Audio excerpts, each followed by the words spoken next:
everyone and welcome back to another video. If you watched my last video, which was the vlog where I finished Project Teacup and I took you guys through the entire journey of finishing the end of draft 6, you will notice that I am beginning this vlog from the spot where I finished the last vlog. Essentially, what I want this video to be is really just like a collection of a few days of us in Tokyo. I want to show you guys how I refill the creative well and sort of like take it easy after a big project. I think it's important to show light and shade. Obviously, it's been a really busy time for me the last 6 months, really 5-6 months really. I've been like in crunch mode for such a long time on Project Teacup, and so I'm really excited during this time we have in Tokyo to just take it really easy. So with this vlog, I kind of want to refill the creative well. Normally, refilling the creative well for me is just, you know, like sleeping a lot and watching movies and not talking to anyone for a long while. So the fact that we're in Japan right now is a very privileged spot to be in. And so we're here in Tokyo, we've been hanging out, we've seen friends, we went to Polyphia, which was great, we saw them live. I've been sleeping like 10 hours a night. It's been lovely and restful. I feel so free having Project Teacup done and dusted and out of the way. We're going to be doing one of my favorite things in the world to do, which is going to my favorite bookstore in Tokyo and picking up some books and then going to a cafe. That's my first plan. Mostly I want to get some books by Japanese authors while we're here. There are a lot of books that aren't as easy to buy in Australia. For the rest of this vlog, I'm just gonna be doing some very laid back bookish things, taking you around Tokyo and just enjoying not having a book deadline hanging over my head.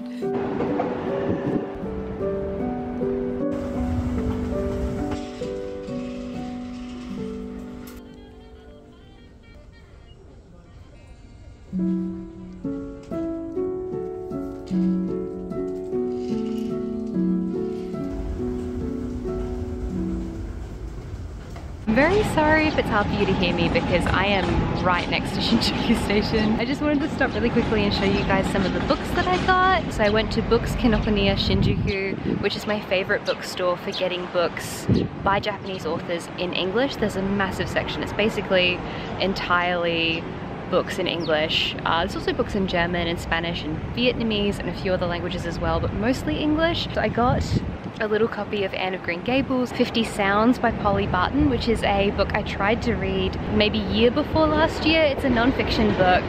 Sorry, again, the train. And then also I picked up this one, which is A Perfect Day to Be Alone. This book is by Nanae Aoyama. I haven't really heard anything about it. I thought the cover was gorgeous. Oh, there were a couple of books that I saw that were like early 20th century Europe stuff, like the type of books that I was reading through my vague kind of research for Project Teacup. But because I just put that book to bed again, I kind of don't want to look at anything that's 1920s related or anything that would have fueled the creative tank for Project Teacup. Like I need new stuff because I need to feel separate from that project now. So I have these 3 books. I'm probably going to go to a cafe. I might wander about.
I just wanted to fill you guys in on the books that I bought from Books Kinokuniya Shinjuku. If you're coming to Tokyo, that is the bookstore I recommend you go to. Actually, no, I do recommend you go to T-Site because it is gorgeous, but just in terms of like, if you really want to pick up a lot of books, the one next to Shinjuku Station is great. Perfect Day to Be Alone by Nanae Aoyama. I haven't got any context for this. I saw the book, I thought it had an absolutely gorgeous cover. I love the colors here. I love that the edges are like a lilac color.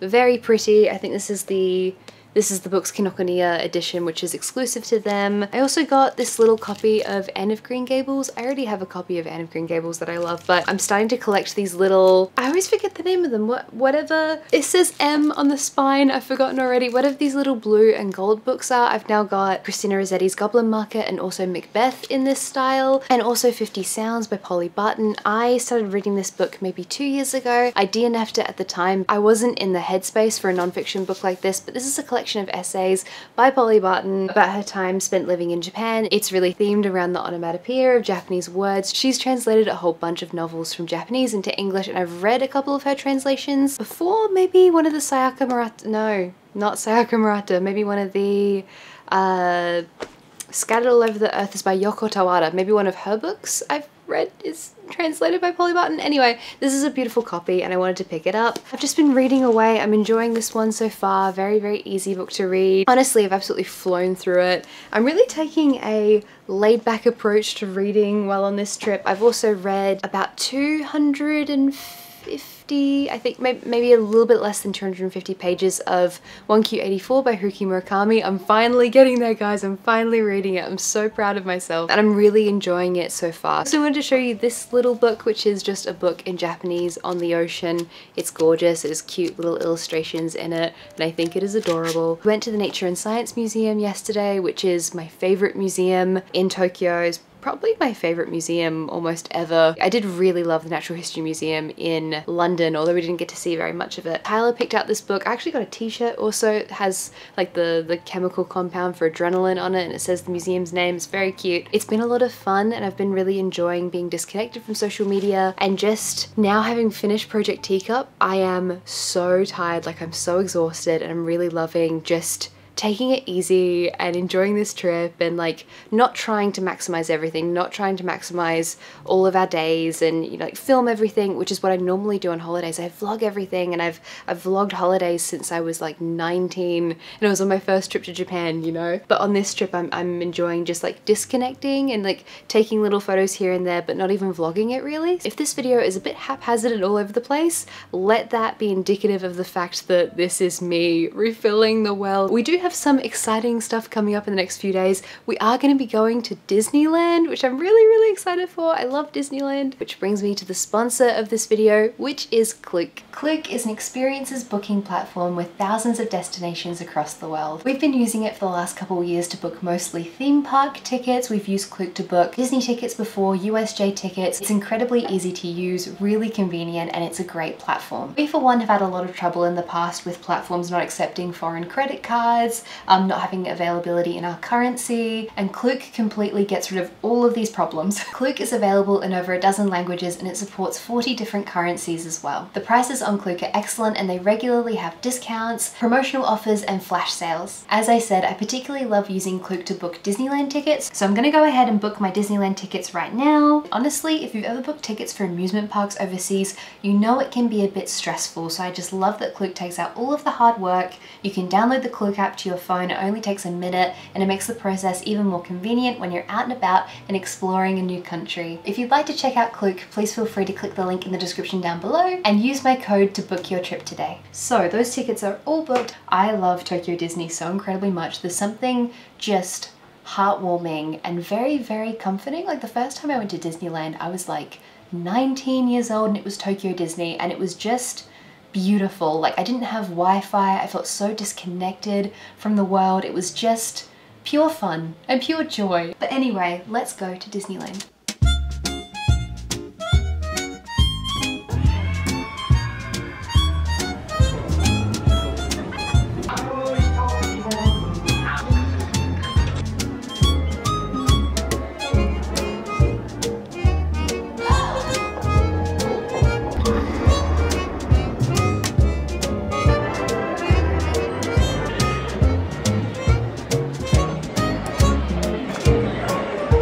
High-speed, turbulent roller coaster type ride in the dark.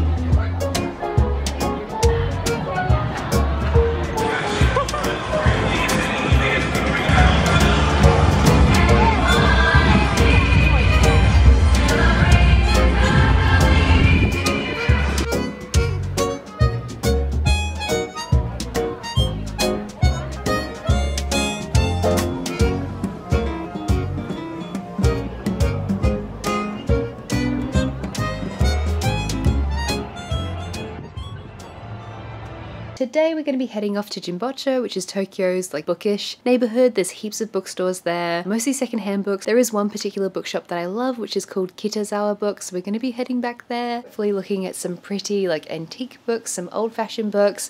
I got a new backpack yesterday. So we went to, so backing up a little bit. I have had this Anello backpack for ages. I get so many questions about it because I've had it for like 5 years. Bought it in Japan in 2019, I believe, and it was like a 4,000 yen backpack. Like it's a nice backpack, but it wasn't terribly expensive, and it has lasted so beautifully. Like I have re-sewn this guy, if you can see edges here, like I've just re-sewn. There's like a whole bunch of like material I put in, and I tried to sew on the inside of this bag, and so I've been trying since we've been back to find a replacement for this bag, but they basically don't sell them anywhere in Tokyo anymore. You can find them in like Village Vanguards sometimes, but they don't have a huge selection. They used to be in an Anello store, but it shut down, all of these things. But we found a shop yesterday near Asakusa called Ginza Life, I believe. Someone mentioned it on Reddit that this was basically the only place where you can find these bags anymore, but we found one. I bought almost the exact same bag. Really did try to repair this other one, but it's just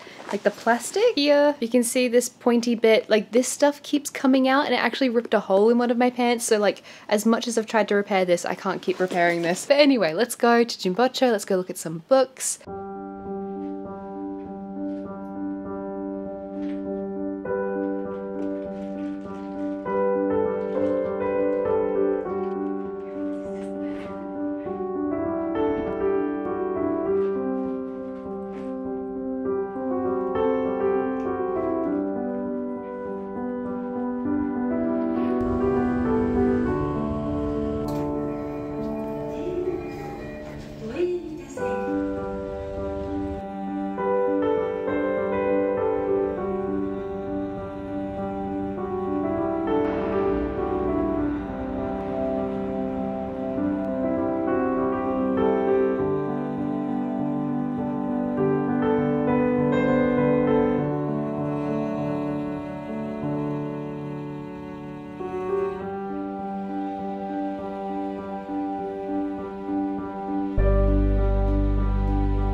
We are home now from Jimbocho and walking around Akihabara. We ended up picking up a Nintendo 64. Apparently this trip has been full of us investing in like retro gaming stuff. You know, we kind of hunted around Akihabara for a bit trying to find not like a cheap one, but like an affordably priced one, because we've noticed that because tourism has exploded recently in Japan, a lot of places that weren't typically aimed at tourists before are now like kind of having the tourism price gouging thing. So like for example, there's a store in Akihabara called Super Potato, which I've recommended before and I think is great, and it sells a lot of like retro gaming stuff, but the prices have gone up quite a bit, and so we hunted around and we found a different store that was selling a Nintendo 64 for like an affordable price, and we got it, but we realized that the cable to connect it to the TV wasn't there, so we went and got that cable today, and that was fine because the cable itself was pretty cheap. And yeah, we had a bit of a trek around Tokyo, which was lovely. How many steps have we done today? Let me find my phone. We've done 20,742 steps, which is quite a lot.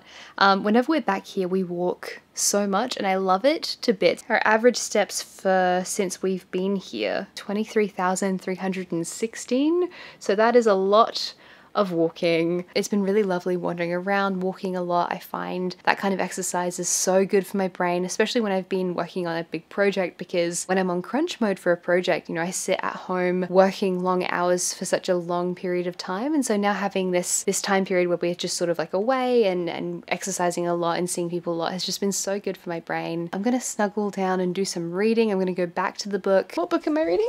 A Perfect Day to Be Alone. I'm gonna go back to reading this bad boy. I've been enjoying enjoying it so far. Very, very easy read, which is exactly what my brain needs. And then after that, I think I'm going to go back to 1Q84 because I'm like 150 pages away from finishing book 1 of 1Q84 because the 1Q84 is over 1,000 pages. It's a really, really big book. It's going to take me quite a bit to get through that.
Today is Friday. I've just about forgotten the days of the week, to be honest. I slept for like 9.5 hours last night, which was glorious. Today we're going to be going to climb Mount Tōkyō, which is such a beautiful hike northwest from Tokyo. It's like an hour train ride. I don't think we climbed this last May when we were last here. My acne is slightly better today. I'm not wearing makeup because I'm going to be covering my face in sun cream. If I put on sun cream and makeup, I break out. It's probably part of why this has happened. So it's so tricky because it's like, what do you want to pick? Like sun damage or acne? And obviously I'm going to choose acne out of those two because like the sun is no joke. I'm Australian, so I know this very, very well. Tyler and I are both a bit tired from work stuff recently. And so again, it's just been lovely to chill out and read books and sleep in. I've slept so well over the last few weeks. And I'm even getting little like ideas again for stories. Like I do really, really want to get back to Project Spiegel Tent soon, which is my kind of circusy story. I'll talk about it more in an upcoming video. And then I was playing the Nintendo 64. I got a kind of cool idea for something related to that. It's been a beautiful time. I'm excited to climb Mount Tōkyō. It's going to be warm. It's only 26 degrees, but humidity is not fun.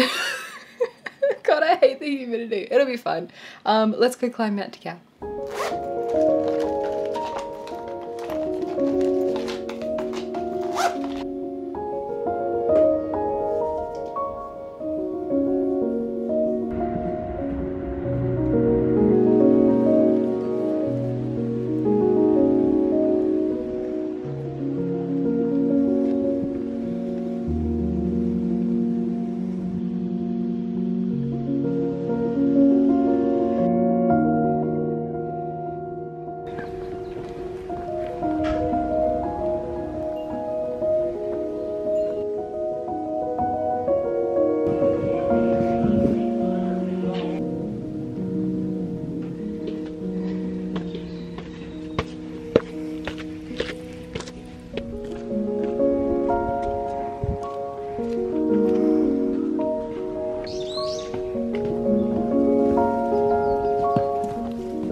Day we are all home from Mount Tōkyō. Obviously we had such a lovely hike. It was quite a tough hike in the heat. So if you come to Tokyo and you want to hike a small mountain, Mount Tōkyō is a wonderful option. It's lovely. It's like an hour away. It is quite steep at the beginning. Now if you're not a confident hiker, you don't need to be a confident hiker, but there is a like chairlift that can take you up past the difficult bit. But honestly, I also wanted to fill you guys in on how this week has been going and how I'm feeling from like a creativity and burnout perspective. Sorry, I'll fix the lighting there. To summarize, I think I am a special kind of burned out after the finishing of Project Teacup. I think I mentioned in the last vlog that, you know, it's been a really, really big 5 or 6 months for me, but actually looking back past it, like I've been burnt out from a creativity and work perspective for maybe a lot longer than that. I just want to make fun things for you guys to enjoy, and I don't want to take up space by being negative at all. We've had a few weeks in Tōkyō where I haven't touched any YouTube stuff, and I get this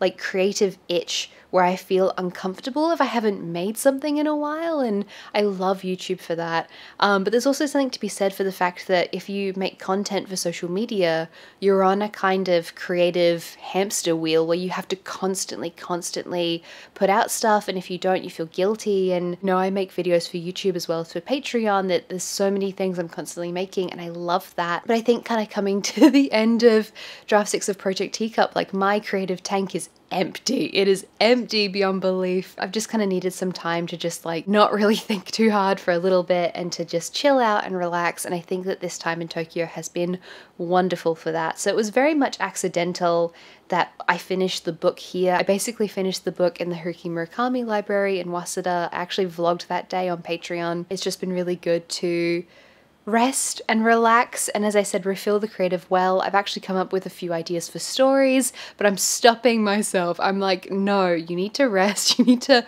read some books, and I'm super excited for the videos that I'm going to be able to bring you guys now that I have some headspace and distance from Project Teacup. Like, I just feel like that has taken up so much of my brain, and I have a bunch of like really fun things that I want to work on, videos I want to edit, and it's a super duper exciting time, and I'm very happy to be finally resting and done with that project. So thank you guys so very much for coming along for this like week and a bit with me in Tōkyō. I hope you enjoyed this kind of haphazard vlog. And also I wanted to say a massive thank you to everyone over on Patreon for supporting my channel and the things that I make. Over on Patreon we have bonus content, we have our book club, we have a private Discord server, I post writing updates, we have so many things over on Patreon. So if you want to support my channel and get some bonus content from me, please feel free to check out Patreon. Take care everyone, and I will see you in the next video.